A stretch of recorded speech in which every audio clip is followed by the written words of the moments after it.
partir de agora, vamos estudar o caso brasileiro, né, os aspectos históricos. A nossa concentração de renda ela é muito antiga, ela já data desde da época que o Brasil foi descoberto. Afinal de contas, nós éramos uma colônia e fomos colônia por muito tempo.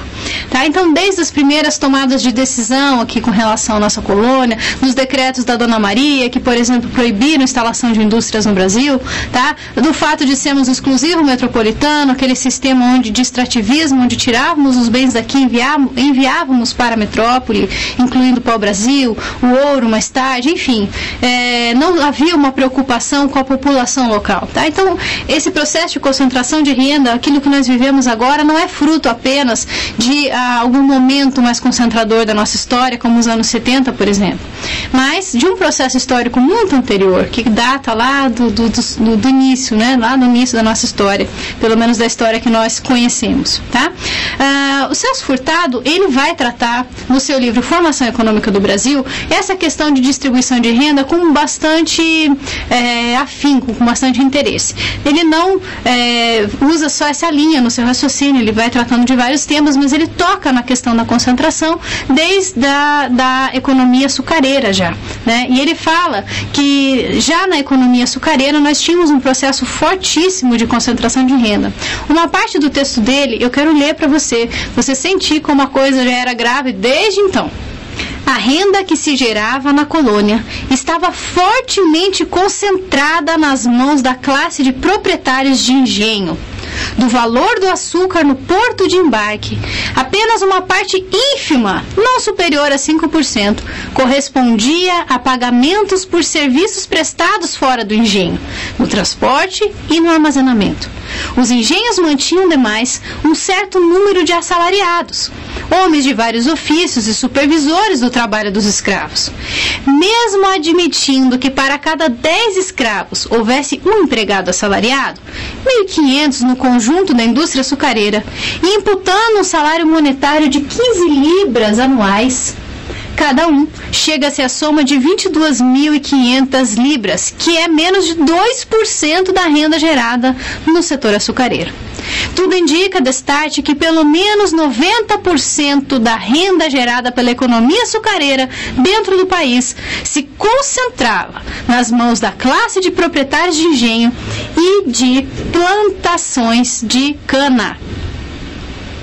Gente, é muita concentração, né? O Celso Furtado já alertava, olha, o dinheiro estava realmente concentrado nas mãos dos proprietários, tá?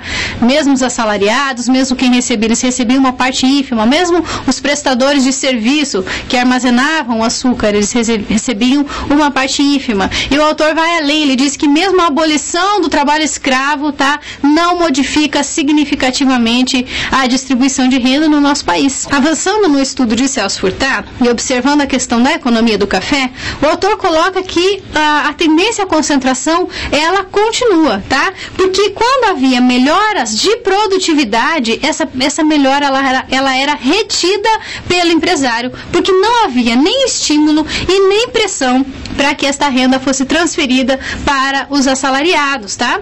Quando havia momentos de expansão, de alta dos preços internacionais do café, a tendência se perpetuava.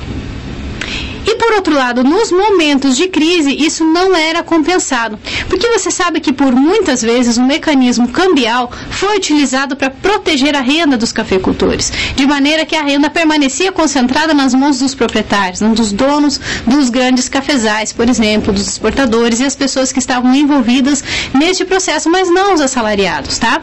Vou ler mais um trecho para você da obra de Furtado, para você perceber isso daí.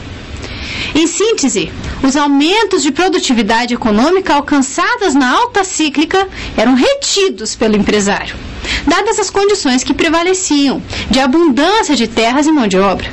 Havia, portanto, uma tendência à concentração de renda nas etapas de prosperidade. Então, na prosperidade, quando estava tudo muito bem, poderiam ser repartidos melhor os ganhos desse setor cafeicultor, O que acontecia? Não, aquela renda ela era concentrada na mão das mesmas pessoas. Na etapa de declínio, havia uma forte baixa na produtividade, pelas mesmas razões. Na depressão, os prejuízos da baixa de preços tendiam a concentrar-se nos lucros do empresário, no setor exportador. Não obstante, o mecanismo pelo qual a economia corrigia o desequilíbrio externo, o reajustamento da taxa cambial, possibilitava a transferência do prejuízo para a grande massa consumidora. Destarte o processo de concentração de riqueza que caracterizava a prosperidade, não encontrava um movimento compensatório na etapa de contração da renda. Então, gente, por outro lado, nos momentos onde a economia estava passando por uma fase mais difícil, né, onde o café tinha seu preço internacional reduzido e onde era esperado que as perdas se concentrassem na mão dos proprietários, dos donos dos grandes cafezais, por exemplo, do setor exportador, por causa do mecanismo cambial que era utilizado pelos governos para proteger essa renda, essas perdas elas eram transferidas à massa consumidora da população. Por quê? Porque essa massa consumidora era dependente de produtos importados. Em 1995, na presidência de Fernando Henrique Cardoso, foi lançado o programa Comunidade Solidária, que visava principalmente atender a população mais afetada pela pobreza. Tá? Então, para administrar o programa, foi criada uma secretaria executiva, um conselho consultivo ligado à Casa Civil e mais 21 membros da sociedade civil. Tá? O programa Fome Zero ele foi lançado em janeiro de 2003, na presidência do Lula, né? E para administrá-lo foi criado não apenas um conselho consultivo, mas um novo ministério, o MDS, né? O Ministério de Desenvolvimento Social e Combate à Fome, tá?